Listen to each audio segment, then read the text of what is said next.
What is up, FGO fans? Welcome back to another new servant analysis video. I love doing these and I hope you enjoy watching them. This is 4-star Gareth, Saber Gareth. I'm just really happy about this. I'll take a step away from the gameplay aspect, but as someone who has read LB6, I'm happy. I'm happy. So seeing especially this ascension right here definitely made my day. And I'm excited to look into her kit, but I'm getting way ahead of myself as always. Let's take a look at what we got going on here, and we'll see what she brings to the round table.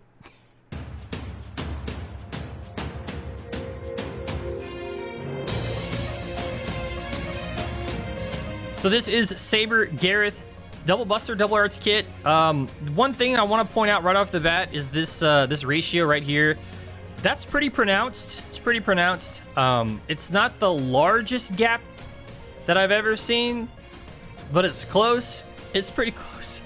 And it definitely, it speaks to Gareth's lore. We understand that Gareth is here to take the hits and survive and all of that. But that's pretty pronounced. Fortunately, her kit helps to mitigate the gap, especially when it comes to the adverse aspect of the low attack, right? But we'll get to that. We'll get to that. So we mentioned double buster, double arts. Pretty low hit counts on the arts and quick, but that doesn't really matter because of her star capability inside of her kit, which we'll get to in just a moment. Star gen is 10%, star weight is 98. Those are middling, and that's being generous to the star gen, but it doesn't really matter. Coming on down here to the first skill, arts up, buster up, 3 turns, 5-turn cooldown, so 10 to 20%. 2 turns of downtime is not bad at all, especially when you consider that this is a star bomb of 10 to 20. Now, obviously, that is not 2 turns of downtime. That is 4. But it's nice that you have the buffs for Buster and Arts on her. She has 4 out of her 5 cards are Buster and Arts. So it's nice that she gets that little boost because her attack is so low. So 10 to 20 stars is pretty nice. Helps to make up for the low star gen as well. Over here on the second skill, it is a targetable guts, 1,000 to 3,000, 6-turn cooldown, and it's 1 time over 3 turns on the guts. That's pretty nice. That's pretty nice. It's not necessarily going to be something that you go out of your way to level, first or take it to 10. We'll talk about why later on. You'll see her materials, but it's solid to have, even if you do have it at the 8 or 7 cooldown range. It's okay. The stars per turn do not scale well. We are not a fan of this, the 5, 6, 6, 7, 7, 8, 8, 9, 9, 10, especially when you see the materials. The best thing, though, she can give herself a sunlight field. How far we have come as a game where a servant, and just as you'll see on her NP, a servant who benefits from a field buff can give themselves the field buff, and it's not like a hassle to get the rank up quest. We're not waiting for them to incorporate that into the kit. No, it's just here. That's just so nice. To me, that's so nice. We have come a long way as a game, right? Where we can just put that in the kit and feel good about it and not have to wait for a potential buff, right? So that's probably the best part of this second skill right here. Sunlight field, 3 turns. Again, 3 turns of downtime. Not bad at all. Not bad at all.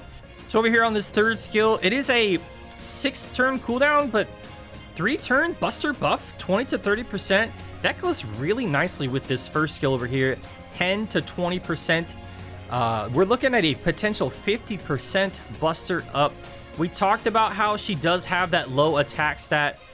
This definitely helps to soften the blow. Definitely helps to soften the blow. On this same skill, 10 to 20% on the NP charge. That's pretty nice. You'll probably look to level this first if you are going to be using her extensively. The first skill is probably going to be the second one, and then the second skill will be the last one, in my opinion. Down here is a very nice effect. The burn on face cards, that's really nice. Really, really nice. Now, that being said, if you have Honey Lake or you just recently were able to get one more copy, even if it's not MLB, you're looking at some really, really, really solid damage, regardless of her rarity, regardless of her attack stat, especially with some silver foes to help bridge the gap. Over here on the NP, it is a Buster AoE NP. It has 4 hits. We don't really care. Her star gen is not great, and she has stars in her kit anyway. Down here, though, you will see her NP gain is very good. It's very good. She only has 2 hits on her arts cards. However, because of the fact that this is a slight arts buff right here, and more importantly, because we have stars built into her kit, maybe I can crank out a couple of arts crits. And if I can do that, I can take advantage of this very good NP game. But on the NP, it's a 10 to 30% attack up. That scales up even further if you are on a sunlight field, which we know she can just give to herself. That's nice. 20 to 40% on the sunlight field. And then the damage is a standard 300 to 500% Buster AoE NP modifier. Not bad at all. Not bad at all. And once again, as we take a step back, we can see, yeah, she has low attack. But there are definitely ways within her kit to help bridge that gap. And so you come out with a servant who has a lot of offensive capability to make up for their low attack stat, but sky-high HP anyway. I consider this an absolute win. One thing that is not a win, however, are these passives and the appends. The third append is anti-Saber. You're not going to use it. I'm sorry. You're not going to need it. The passives, she has magic resistance B+ and riding skill B. That's it. That's the whole set. Obviously, not every servant is going to have incredible passives like Archetype Earth or Lady Avalon. We get that. We do. It just, like, when you go from one of those to a servant like this, it just kind of, like, is a stark contrast, so it stands out to me a little bit more. Now, I will highlight some traits here just because she's weak to Enuma Elish, she's Brynhild's beloved, and she's a Knight of the Realm. There are a lot of ways to deal massive damage to Gareth. Now, I hope that that's not the case. Like, I hope we don't have to fight Gareth. I hope Gareth isn't the challenge quest servant or whatever. But if she is, there's a lot of ways to deal some heavy, heavy damage to her. Just, oh man. All right, so I don't understand this. I'm just gonna throw out some numbers, okay? I'm gonna throw out some numbers, okay? So first up, we'll go to the Ascension mats. It's 8 Night Medals for 2nd to 3rd Ascension, and then 16 Night Medals for 3rd to 4th Ascension. And then, if we want to skill our Gareth, it's 10 Night Medals to go up to level 8, and 30 to go up to level 9. That's 40 Night Medals per skill. What?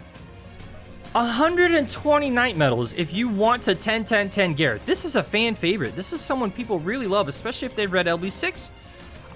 Why are we doing this? Why are we doing this? This is insane. 120 Night Medals on the skills alone, not to mention the fact that you have to toss in 24 Night Medals for the Ascensions. I don't understand why we have nearly 150 Night Medals dedicated to freaking Summer Gareth. I'm not insulting Summer Gareth. If anything, I'm questioning why would we put such a heavy, heavy, heavy toll on this. That's a lot. It's a lot. Now, that being said, you don't need to max all of her skills for Gareth to be effective. We looked at that. You can kind of pick and choose the scaling on the 1st and 2nd skill that you want to take advantage of. The 3rd skill is a battery, though, so you're probably going to want to take advantage of that, especially since it goes up to 20%. That's nice with a K-scope. It kind of sucks. Here's the thing, though. If you are thinking about maybe bridging the gap and not maxing her battery, and you're gonna say to yourself, you know what, I'll just max her 2nd append.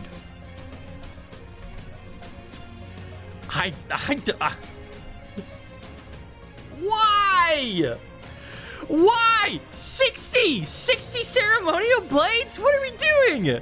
60. That's a real number. That's here.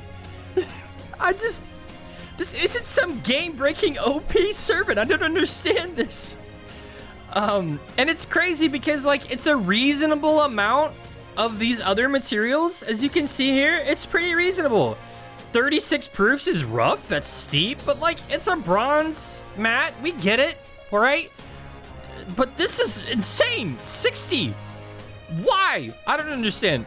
So somebody on the dev team doesn't like Gareth. Somebody on the team doesn't like Gareth because you're looking at nearly 150 Night Medals and you're looking at 180 ceremonial blades. Now, that's if you want to max all the skills, but still, like, if you're someone who loves Gareth, this hurts. there are a lot of people out there who would love to grail Gareth. There's in my Discord. I know for a fact because I've talked to them today. Those are steep costs on those materials. It's a steep costs. Very, very much so. So I feel for the Gareth fans out there, especially since this is just like a really solid kit. And yeah, I don't know. Anyway, sorry guys. Long story short, you have a servant who has a low attack stat, a very high HP stat, but there's lots of steroids to help bridge that gap. If you go for Gareth and you consider her a long-term project, or you just really like her and you're going to dedicate your time and you want to max her skills, or if you go for her and you don't care about maxing her skills, that's fine. More power to you. Honestly, that's probably the sane way to go about this. But if you are looking to max Gareth on skills, whether it's Appends skills, whether it's active skills, good luck. Good luck. That being said, we have a lot more new servant videos coming this week. It's going to be crazy, absolute bedlam and madness on the YouTube front. The YouTube channel has been churning along. It's because you've been subscribing. Thank you so much for that. Keep it up. I'll keep it up on my end, and we'll keep this going. It's fun. Those materials aren't. Anyway, take care. Like, subscribe, yada yada. I will see you on the next one. Good luck on your rolls. And good luck on the ceremonial blades. Oh my god.